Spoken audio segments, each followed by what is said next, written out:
এক বৃষ্টিভেজা সন্ধ্যা। এক বৃদ্ধ ভিক্ষুক রেস্টুরেন্টের দরজার সামনে দাঁড়িয়ে, চোখে ক্লান্তি, হাতে ফাটা একটা থালা। ভেতরে আলো ঝলমল। রেস্টুরেন্টে তরুণ ওয়েটার বলছে, ওকে ঢোকাব না, লোকটা প্রতিদিন আসে, গ্রাহকদের মন খারাপ হবে। বৃদ্ধ একটু লজ্জা পেয়ে বলল, বাবা, শুধু এক চামচ ভাত চেয়েছিলাম। কিন্তু দরজাটা ধাক্কা মেরে বন্ধ করে দেয় তরুণ। কখনো কখনো এক থালা খাবার মানে শুধু পেট ভরানো নয়, টাকারও মর্যাদা বাঁচিয়ে দেওয়াও হতে পারে। রাত অনেক হয়েছে, রেস্টুরেন্ট প্রায় বন্ধ। তরুণ হিসাব মেলাচ্ছে, হঠাৎ দরজা খোলে। এক মধ্যবয়স্ক মহিলা, তার মা, ক্লান্ত গলায় বলল, বাবা, আজ তোর জন্য রান্না করতে পারিনি, ভাবলাম একটু খাবার নিয়ে যাই। তরুণ অবাক হয়ে বলল, মা, তুমি এত রাতে এখানে?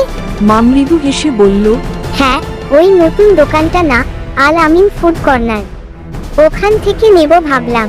তরুণ মায়ের সঙ্গে যায় দোকানটায়। ভিতরে ঢুকে দেখে, দোকানের মালিক সেই বৃদ্ধ ভিক্ষুক। এবার পরিপাটি পোশাক, মুখে শান্ত হাসি।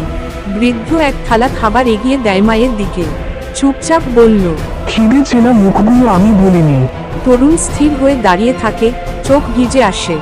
বৃদ্ধ তাকিয়ে বলল, আজ তুমি ফিরিয়ে দাও, কাল জীবন ফিরিয়ে দেবে। একটা খাবারের থালা একদিন তোমারও দরকার হতে পারে। Respect every hunger, it may be your someday.